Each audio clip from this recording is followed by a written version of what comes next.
भीम जय भीम जय भीम। भीम आर्मी जिंदाबाद जिंदाबाद जिंदाबाद। भीम आर्मी जिंदाबाद जिंदाबाद जिंदाबाद। जातिवाद मुर्दाबाद मुर्दाबाद। जय भीम जय भीम जय भीम। भीम आर्मी जिंदाबाद जिंदाबाद। दोस्तों, बरेली की सड़कों पर आज जो नजारा देखने को मिला उसने पूरे सियासी और सामाजिक माहौल को गरमा दिया है। भीम आर्मी सड़कों पर उतर चुकी है। यूजीसी के समर्थन में भीम आर्मी का खुला ऐलान। जी हां दोस्तों, एक तरफ जहां पूरा सवर्ण समाज यूजीसी के नियमों के विरोध में सड़कों पर उतरता हुआ नजर आ रहा है, वहीं दूसरी तरफ भीम आर्मी पूरी ताकत के साथ यूजीसी के समर्थन में सड़क पर उतर आई है। बरेली से बड़ी अपडेट हम आपको बता रहे हैं। सुप्रीम कोर्ट द्वारा यूजीसी के कुछ प्रावधानों पर रोक लगाए जाने के बाद अब यह मामला सिर्फ कोर्ट तक सीमित नहीं रहा, बल्कि सीधे सड़क की लड़ाई बन चुका है। भीम आर्मी का साफ संदेश है, यूजीसी के नियम लागू करो, कॉलेजों और विश्वविद्यालयों में हो रहे जातिगत भेदभाव को खत्म करो। दोस्तों, भीम आर्मी का कहना है कि कॉलेजों में, विश्वविद्यालयों में और शिक्षण संस्थानों के अंदर जो जातिगत भेदभाव सालों से चल रहा है, उसे रोकने के लिए यूजीसी के नियम बेहद जरूरी हैं। नारे गूंज रहे हैं सड़कों पर, यूजीसी के नियम लागू करो, दलित पिछड़ों के हक पर हमला बंद करो, शिक्षा में भेदभाव नहीं चलेगा। बरेली की सड़कों पर आज भीम आर्मी का जबरदस्त प्रदर्शन देखने को मिला। दोस्तों, हाथों में बैनर, पोस्टर और बुलंद आवाज में नारे। सबसे अहम बात क्या है दोस्तों, जानते हैं? यह मुद्दा अब सिर्फ शिक्षा सुधार का नहीं रहा, सिर्फ नियमों का नहीं रहा। यह मुद्दा अब सामाजिक न्याय, बराबरी और संविधान की आत्मा से जुड़ चुका है। एक तरफ विरोध, दूसरी तरफ समर्थन और बीच में सरकार और सुप्रीम कोर्ट। यानी साफ है दोस्तों, यूजीसी का मुद्दा अब देश की सड़कों तक पहुंच चुका है। बरेली से जो तस्वीरें सामने आई है वो साफ दिखा रही है कि भीम आर्मी इस लड़ाई को सिर्फ बयानबाजी तक सीमित नहीं रखेगी, बल्कि सड़क से लेकर संसद तक ले जाने के मूड में है। ये थी बरेली से इस वक्त की सबसे बड़ी अपडेट। दोस्तों, यूजीसी के समर्थन में भीम आर्मी सड़कों पर उतरी हुई नजर आई। दोस्तों, आजाद समाज के इतिहास में, दोस्तों आजाद भारत के इतिहास में शायद ये पहली बार देखा जा रहा है कि सुप्रीम कोर्ट ने एक ऐसे मामले में इतनी जल्दी फैसला सुना दिया जिस पर न तो कोई तत्कालिक आपात स्थिति थी और ना ही ऐसी कोई मजबूरी कि उसी वक्त फैसला देना जरूरी हो। हम बात कर रहे हैं यूजीसी केस की। यूजीसी को लेकर जैसे ही सुप्रीम कोर्ट का फैसला सामने आया, हैरानी की बात यह रही कि सुप्रीम कोर्ट को श्रेय देने के बजाय सीधे प्रधानमंत्री नरेंद्र मोदी को श्रेय दिया जाने लगा। और ये बात कोई विपक्ष नहीं कह रहा है दोस्तों, खुद मोदी सरकार के मंत्री और सांसद ही इस बात को खुलेआम कह रहे हैं। यानी सरकार के अपने लोग ही सरकार की असल मंशा को उजागर कर रहे हैं। सरकार के ही मंत्री और सांसद ये संकेत दे रहे हैं कि सरकार खुद चाहती थी कि यूजीसी के नए नियम रद्द हो जाएं। अब यहां से सवाल और भी गंभीर हो जाता है, क्या सरकार की इच्छा के चलते ही सुप्रीम कोर्ट ने इतनी जल्दी फैसला सुनाकर सरकारों को राहत दी? दोस्तों, इस वक्त यूजीसी की बहाली को लेकर पूरे देश में आंदोलन और प्रदर्शन शुरू हो चुके हैं। खास तौर पर बहुजन समाज में जबरदस्त नाराजगी देखने को मिल रही है। सुप्रीम कोर्ट का फैसला आने के बाद बहुजन समाज, अंबेडकरवादी संगठन, छात्र संगठन सब खुलकर विरोध में उतर आए हैं। इस समय सीजेआई से यूजीसी के नए नियमों को दोबारा बहाल करने की मांग तेज हो चुकी है दोस्तों। लेकिन इसी बीच एक और बड़ा सवाल खड़ा हो गया है, सरकार की ओर से कमजोर पैरवी क्यों की गई? सरकार ने यूजीसी के नियमों को मजबूती से डिफेंड क्यों नहीं किया? और जिस तेजी से सीजेआई ने यूजीसी मामले में तुरंत एक्शन लिया, उस पर भी कई गंभीर सवाल उठ रहे हैं। सबसे बड़ा सवाल यही है, क्या यह फैसला सवर्ण समाज को संतुष्ट करने के लिए लिया गया? क्योंकि फैसला सुनाते वक्त सीजेआई जस्टिस सूर्यकांत ने साफ कहा कि यह नया नियम समाज को बांट सकता है। In a country after 75 years, whatever we have gained in terms of developing a casteless society, correct? Are we going in a regressive policy? अब सवाल ये है दोस्तों, क्या समाज पहले से जातियों में बटा हुआ नहीं है? क्या ये सच्चाई किसी से छिपी हुई है? क्या जस्टिस सूर्यकांत को ये नहीं पता कि भारतीय समाज सदियों से जाति की रेखाओं में बटा हुआ है? हमारा देश एक जाति प्रधान समाज रहा है। दोस्तों, मैं आपको आगे एक वीडियो में भी दिखाने वाला हूं जिसमें साफ नजर आता है कि कॉलेज जाने वाली, स्कूल जाने वाली बहुजन समाज की बेटियों को कैसे जाति सूचक शब्दों से अपमानित किया जाता है, कैसे उन्हें रोज रोज जातिवाद झेलना पड़ता है। लेकिन उससे पहले मैं आपको सुप्रीम कोर्ट से जुड़ा एक ऐसा वीडियो दिखाने वाला हूं जो इस वक्त सोशल मीडिया पर तेजी से वायरल हो रहा है। दोस्तों, जिस वीडियो को आप देखने वाले हैं उसे ध्यान से देखिए, पूरी इत्मीनान से देखिए, क्योंकि इसी वीडियो में कई ऐसे पहलू छुपे हैं जो इस पूरे फैसले पर सवाल खड़े करते हैं। कहा जा रहा है कि न पूरी बहस हुई है, न ठोस सबूत रखे गए हैं, न गवाहों की बात सामने आई है और फैसला तुरंत सुना दिया गया है। तो बिना देर किए सबसे पहले आप देखिए। By my appearance, by my look, a senior will come to know that I am fresher, and I'll face the ragging. If my bad senior belong to scheduled caste, and I'll resist, and if I dare to make his complaint, definitely I'll face a cross case where allegation will be the caste-based discrimination.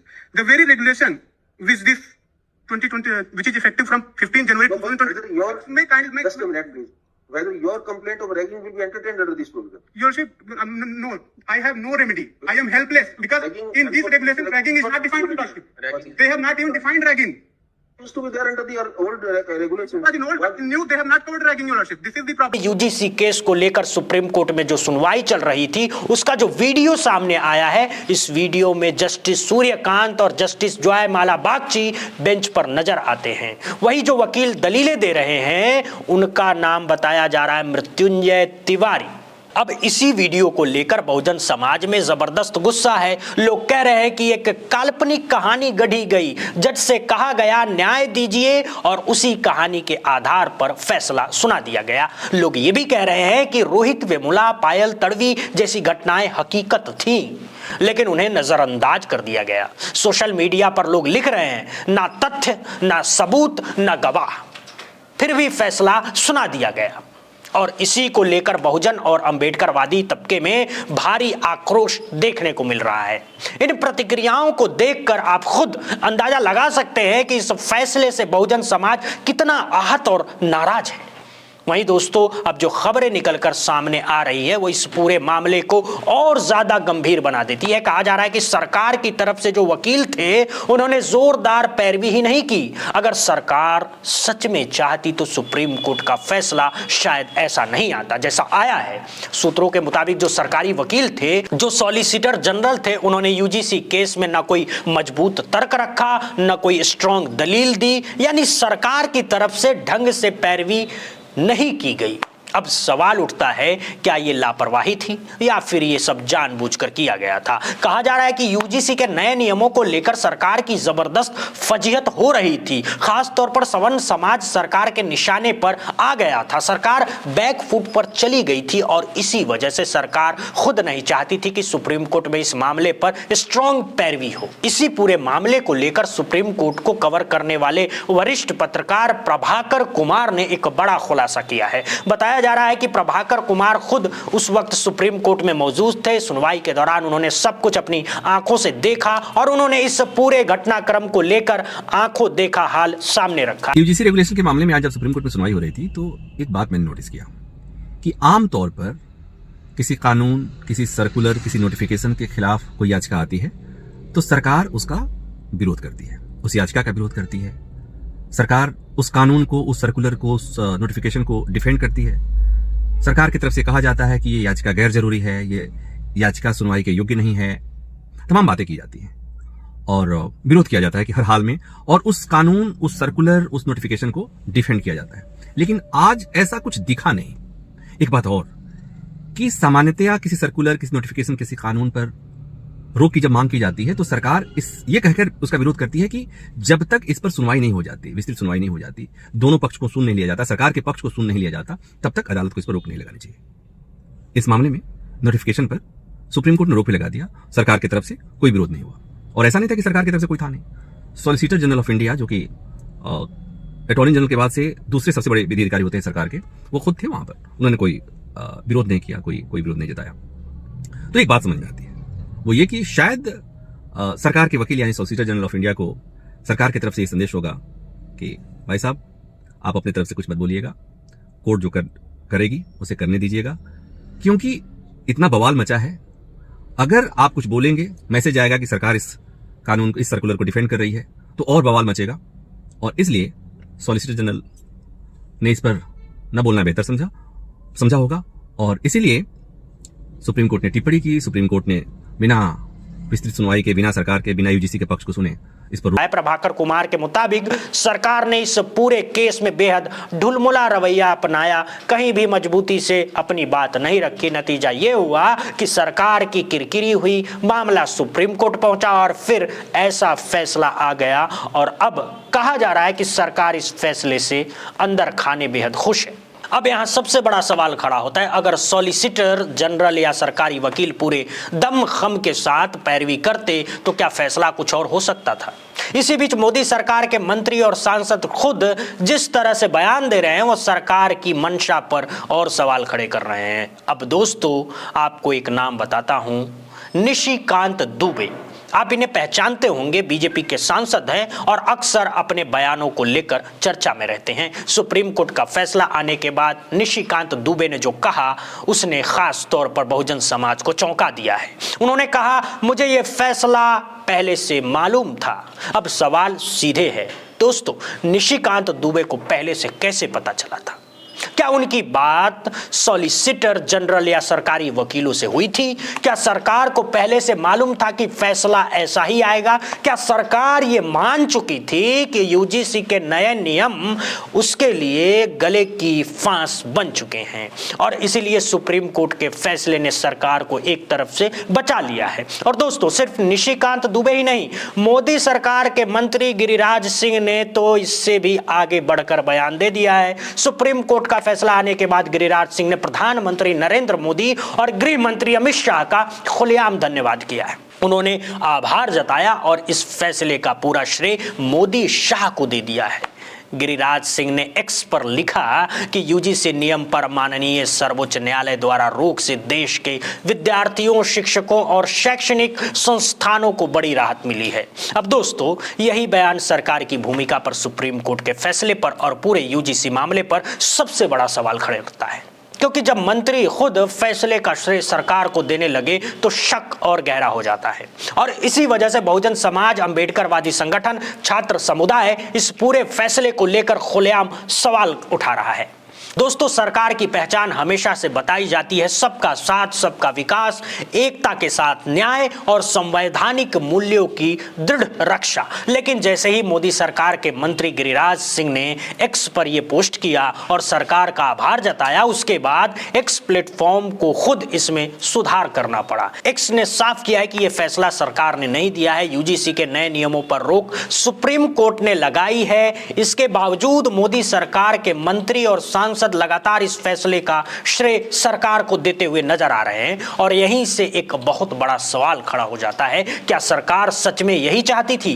क्या सरकार नहीं चाहती थी कि UGC के नए नियम बहाल हों?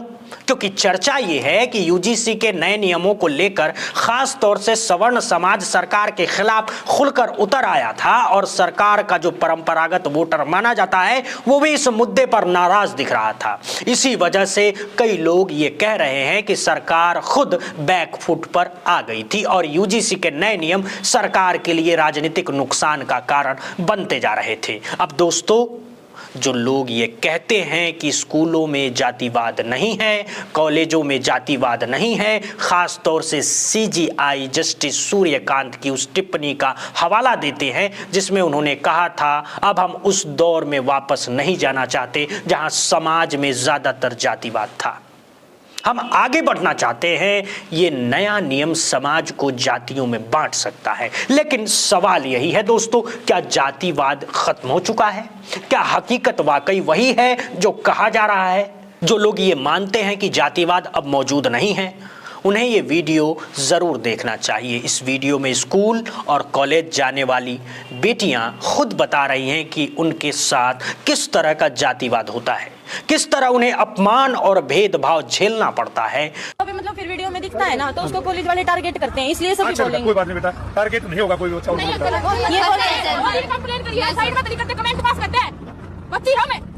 ये बोला जाता है, गालियां दी जाती हैं, गालियां देते हैं हमारे घर वालों को। तुम्हारे गंदा खून है, तुम कुत्ते हो।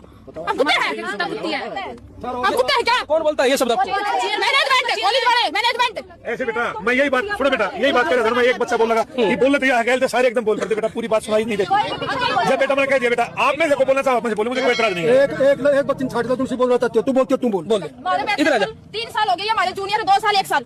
हमने कंप्लेन करी है 2 दिन तो हमने 5,000 का जो बेसिक खाना मिलना चाहिए वो मिल रहा है। तो हमने 3 साल तक ढंग का खाना नहीं मिल रहा, टाइम तो नहीं मिल रहा। हमने कभी प्रेशर तो रखा है जो भी बात बोलो ना टॉर्चर करी हमने, जो भी हमने स्ट्राइक वगैरह करी हमने खुद खातर। तो हमारे पेरेंट्स उल्टा बोला, हमने उल्टा बोला कि तुम कुत्ते हो, सारा गंदा खून है, तो मैं फैसिलिटी दे दूंगा, थैंक यू बोलूंगा, फिर हमने मैं देखूंगा या फीस भी 75 और बढ़ाऊंगा। क्या कहने का मतलब है ये? हम बेटी आती है बचा के रखें, बेटी बचाओ बेटी पढ़ाओ, फिर कमेंट पास करते हैं घर वालों पे। क्यों तुम हेल्प नहीं कर सकते हमारी? ये हमारी पुलिस है, ये हमारे भाई बहन, हम हमसे गंदा बोला जाता है फैमिली को। क्यों बोला जाता है? हमारी कोई आवाज नहीं उठाई। अब सरकार अपनी और सरकार खरीदो, ये सरकार है क्या हमारी? हमने ये आवाज सरकार है, उठाई। हमारी सरकार। हमने आवाज उठाई अंकल, हमने आवाज उठाई। मैडम ने पीछे से भी ये बोला कि अभी तो बोलो, पीछे एक को अलग से देखूंगी और एक से चुन के बदला लिया जाएगा। ये कोई लैंग्वेज तो नहीं होती ना अंकल। ये आर्टिकल 17 में ये खुद लिखा हुआ है कि स्टूडेंट्स अपने अकेले स्ट्राइक कर सकते हैं। जब हमने स्ट्राइक की तो हमें दबाने की कोशिश क्यों की गई? हमने कुछ गलत तो नहीं किया। उन्होंने बोला कि चेयरमैन सर ने ये तक बोला है कि निकलो यहाँ से, तुम तो जहर हो, तुम तो गंद हो इस कॉलेज में। जो अच्छे बच्चे हैं ना वो तो फीस दे देंगे आराम से। जब उन अच्छे बच्चों को फैसिलिटी मिल रही है तो वो अच्छे बच्चे फीस दे रहे हैं, हमें तो कोई फैसिलिटी नहीं मिल रही ना, तो हम किस बात की फीस दें? और उसके बाद भी हमें गंद बोला जाता है और ये बोला जाता है यहाँ से निकलो, यहाँ पे खड़े होकर ज्यादा जुलूस मत निकालो कॉलेज का। 2 दिन के अंदर हमने कंप्लेन करी तो वो सारे मिस्त्री लगा। तो दोस्तों इस वीडियो में फिलहाल इतना ही। अब सवाल आपसे है, क्या आपको लगता है कि हमारे देश में जातिवाद खत्म हो चुका है? सुप्रीम कोर्ट के इस फैसले का श्रेय आप किसे देते हैं? क्या यूजीसी के नए नियम दोबारा बहाल होने चाहिए? इन तमाम सवालों पर आप क्या सोचते हैं? अपनी राय कमेंट बॉक्स में ज़रूर बताइएगा और चैनल को लाइक और सब्सक्राइब ज़रूर करिएगा। बहुत बहुत धन्यवाद, बहुत बहुत शुक्रिया दोस्तों।